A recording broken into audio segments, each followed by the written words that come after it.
What's up, everybody? Welcome into Around the Felt. I'm your host, Reagan Losha, here with Mr. Colin Tong, my co-host.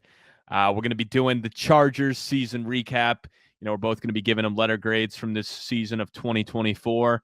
Then a little bit later, we're going to hop into some questions. We're also going to hop into, what we think they can do via free agency and, the draft to really improve this team going into 2025. And, hopefully for the Chargers, go farther in the playoffs, make it past the wild card round. Hey, maybe even win the division, something, they haven't been able to do in a very long time with the Chiefs' domination. But I think this team, is right there. They were right there last year. Just need to add a couple more pieces to really take that next step. But what's up, Colin? What's up? What's going on, brother? Bolt the fuck up, huh? Hey, bolt the fuck up is right. This would be a fun one to talk about, man. Chargers were a really fun team this year. Jim Harbaugh, Justin Herbert, their little bromance. Gotta love it. Gotta love it. Yeah. I mean, bromances are awesome. Absolutely. So my grade for the Los Angeles Chargers this past season was an A-. I know they didn't Probably win A-. They didn't win a playoff game, but going from picking 5th in the draft with the new head coach to making the playoffs, and they really stripped down their team to get under the cap and get out of a lot of those older players' contracts. Keenan Allen, Mike Williams, they saved themselves a ton of money. You looked at that roster, particularly in the offensive side of the ball, and you were like, damn, there's really not much there for Justin Herbert to work with besides two, you were hoping, really good, young, promising tackles, right? You knew Rashawn Slater was that guy. You were hoping Joe Alt, who took 5th overall, was going to be that other guy. Alt was great as a rookie, so Jim Harbaugh's got to be insanely happy that he's got 2 young bookend tackles to protect his franchise quarterback. So that was a big positive for him. All Jim Harbaugh does is win, man. He's the definition of a culture builder. No matter where he goes, he turns the team around. And I remember preseason, Reagan, we were talking about this team. We were breaking down the AFC West. And I pointed out how Jim Harbaugh's first season in San Francisco, he turned it around from a terrible team. I think they won 4 games to a 12-win team. And I think you were very high in the Chargers, partly because of that. Just Jim Harbaugh and the way that he could turn teams around. And that's exactly what he did. Justin Herbert didn't have the sexiest season in terms of the stat sheets, but I think he proved that he could elevate those around him and win with what he has. It wasn't like he had to drop back 40 times a game and throw the ball around the yard. They had a good running game led by J.K. Dobbins, which was another awesome comeback story for him with all the injuries he's dealt with. I know he wants to be back with Los Angeles. I think it'd be tough for Los Angeles not to bring him back. I know he's got the injury history, but, they love him in the building. He loves being there. He said it on Kay Adams' show, I want to be back. It makes a lot of sense. I still think the Chargers will draft a guy at running back this offseason, but nonetheless, it was awesome for J.K. Dobbins running behind that really good offensive line. And then, as the season progressed, Ladd McConkey developed that number 1 wide receiver, and, he was unreal, man. Over 1,000 yards, just what a season for him. So given the expectations for this team, the way the roster looked, particularly in the offensive side of the ball, going from picking 5th in the draft to making the playoffs is a really successful season for me. I was debating between a B+, A-. I ultimately gave him the A-. Yeah, no, I don't hate that. I mean, I ended up giving him a B. The big reason for me is because I had high expectations for them coming into this year. Yeah. I fully thought they would be a playoff team. And then, I don't know if I could fault them, or maybe the Houston Texans are just the best team when they get the Saturday day slot, because that's 2 years in a row now where the team I really fell in love with going into the postseason just got absolutely waxed by the Texans in Houston. But yeah, they didn't look great there. I mean, overall, I was still very impressed. I mean, it's definitely something to build off of, especially if you can get Herbert a couple more weapons. I mean, the offensive line we know is sick. Also if they get like a true running back in there. Not that Dobbins was bad, like he definitely had a resurgence, but I feel like him, Gus Edwards, Kadami Vidal, I don't think any of those guys are ultimately your long-term answer. So hopefully with this stacked running back class, they do get someone else. And defensively, I mean, they've still gotten some huge impacts from, Derwin James, Khalil Mack. I mean, Joey Bosa was finally healthy a little bit more. I mean, they had the number 1 scoring defense in football. And what's so funny is Brandon Staley, this defensive guru, comes over and their defense is just awful with all that talent that they had that you just pointed out. Jim Harbaugh comes in, brings his crew in, They're the number one scoring defense in football, 11th total defense in terms of yardage. Yeah, it's funny. It almost seems like the biggest issue was not the talent on the roster, but just switching out the coaches. It made a huge difference right away because, if anything, the roster in certain ways got worse. But I always felt like, I felt like last year was just misuse of talent because I still felt like on paper, like looking at last year's team, they were still like a top half roster, even though they finished bottom 5. But I mean, then again, you could point to teams like that every year where it's like, look, on paper, this team's a lot better than, teams that made the playoffs. Jets. Yeah. Sorry, That's dude, a very good. No, but it is a good example. Like, like my New York Jets, same thing. Like on paper, they looked like they were, a top 10 roster. Yeah, the Bears, very good roster, obviously picking in the top half. And that kind of happened with the Chargers last year, but you get the right coaches in there, they fully utilize it. So I am giving them a B just because I did have higher expectations for them. I did think they could actually make a run. I thought, coming into the year, they would at least make the playoffs. But then, as the season progressed, I'm like, this team, like the way the bracket shook out, like, you go and beat the Texans, then you're playing the Chiefs a third time. Like you're very familiar, muck it up, play a defensive battle. Maybe you sneak into the AFC Championship game. Ultimately, Herbert had a terrible game, but that comes back to my point. You just need to get him some more weapons. Like Ladd McConkey was a great pick, a smash pick. Like you couldn't be happier with the production you got out of him in the second round, but you got to get other guys. And I mean, we knew that was going to be an issue when you cut Mike Williams and you trade Keenan Allen. All you do is bring in, one rookie wide receiver, and then you expect Josh Palmer, Quentin Johnston to step up. And Quentin Johnston obviously stepped up in the sense where, it was a better year than his rookie year, but still, you're still leaving this season going, is he anything more than like a good number 3? Like, I don't know if you ask Chargers fans if they're like happy with saying he's their number 2 wide receiver right now. No, I don't think you're happy with him as the 2. It's promising. He went from 431 yards, and it's not even like, oh, he was behind Keenan Allen and Mike Williams. It's like, no, those guys were both hurt, like alternating all of last year. He was the wide receiver 2 virtually the entire season with the way the timing worked out with Keenan Allen's injuries and Mike Williams. Yeah, he had 700 yards this year. He had 8 touchdowns, which was nice, but we're still seeing the same issues in terms of drops. And he was a big play threat coming out of TCU. He still has that element to his game, but he wasn't known as like a precise route runner, and he struggles to get separation. His major red flags coming out of TCU are still red flags. Yeah. No, I agree. I agree on that. So we'll see. I mean, he's a guy I hope takes a bigger step next year, maybe gets over that 1,000-yard mark. But he's going to need a big offseason. He's going to really have to work on those hands. 100%. And, the prior regime drafted him. So, they're not tied to him. They will draft over Quentin Johnston for sure if they have the opportunity. This isn't the best wide receiver draft, but, they have so much cap space. They got $63 million in cap space, Reagan. So they can make some moves in the free agency here. Let's get into what we think they should do this offseason to address this roster and, hopefully go a little bit deeper in the playoffs next year. Their key free agents, J.K. Dobbins, I see him coming back. Big one, Khalil Mack. And that's probably going to be a pricey deal. We saw them move off of older, expensive players last year, so maybe Khalil Mack's not in the cards for him. Marcus May, Josh Palmer, Denzel Perriman, Asante Samuel Jr., your starting outside corner. They're the 7th pass defense in football, so you were happy with the production you got from Samuel.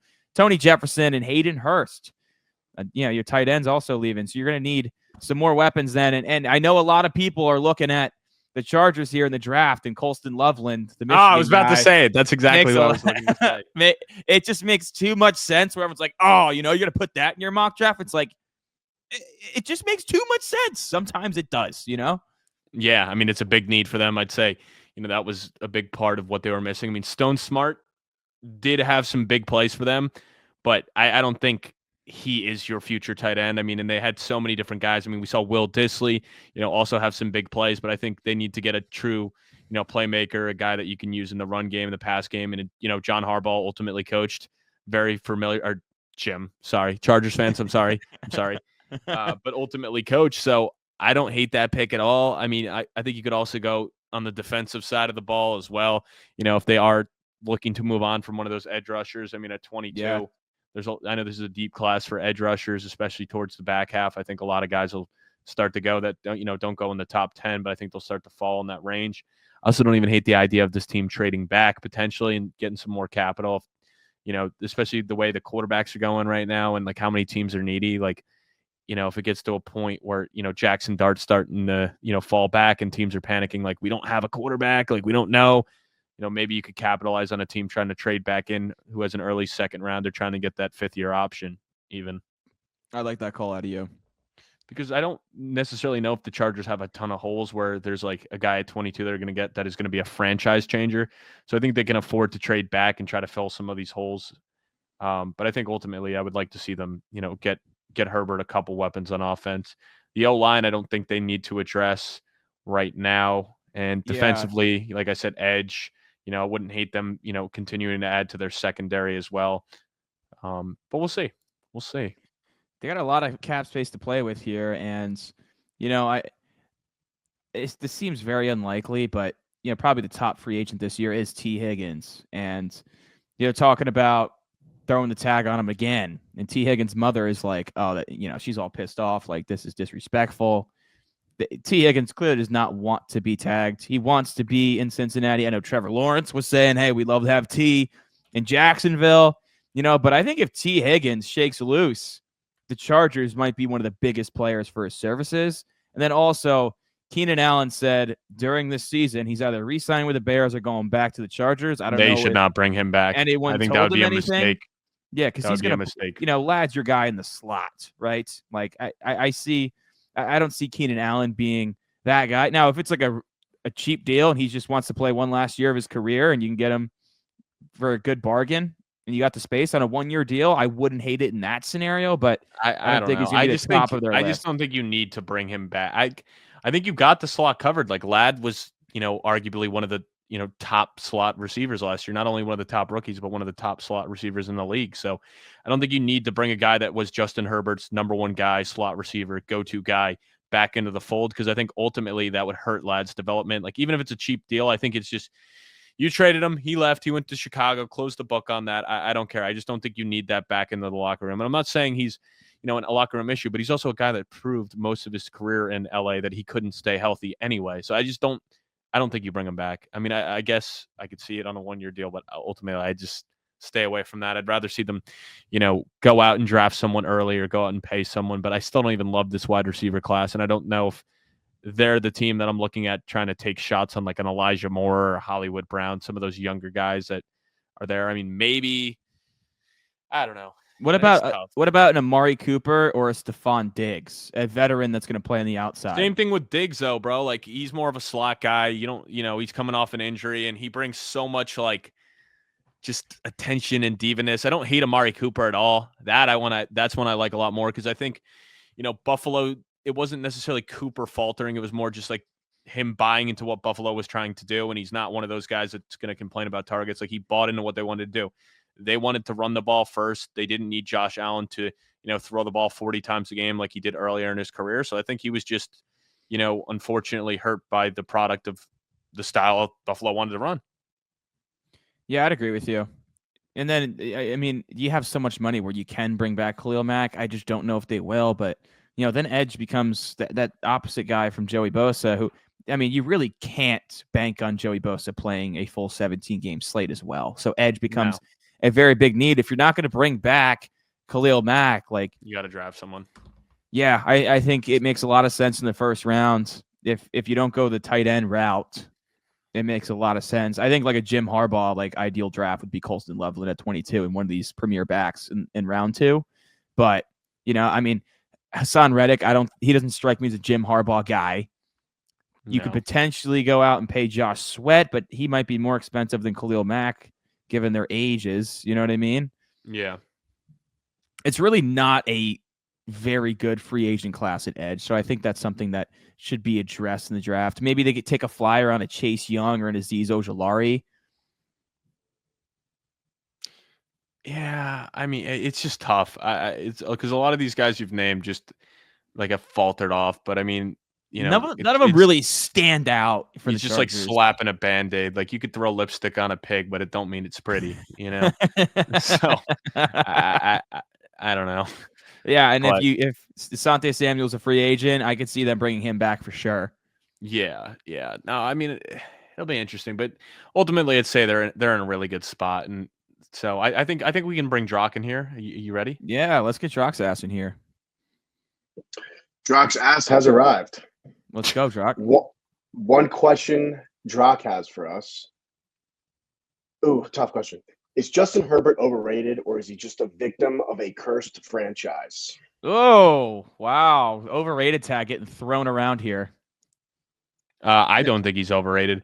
I mean, I had him up as high as, top 5 at points. I mean, obviously it really hurts his last 2, playoff performances where, they get that huge lead against Jacksonville and then the team just falls apart and they give up a huge lead. And you could be like, yeah, look, it was the defense. But hey, I mean, he was playing the offensive side of the ball and they did not put up any points in that second half. And then against Houston, I mean, a ton of turnovers and stuff. So we haven't seen him bring his team to the next level come playoff time like we've seen other quarterbacks do. And I know it's like, you point to Josh Allen, you point to, Lamar Jackson. Yeah, they've never even gotten to the Super Bowl, but they've at least proven they can win playoff games and get them in situations where you are 1 win away from the Super Bowl. So until he takes that next step, he's like top 10 to me.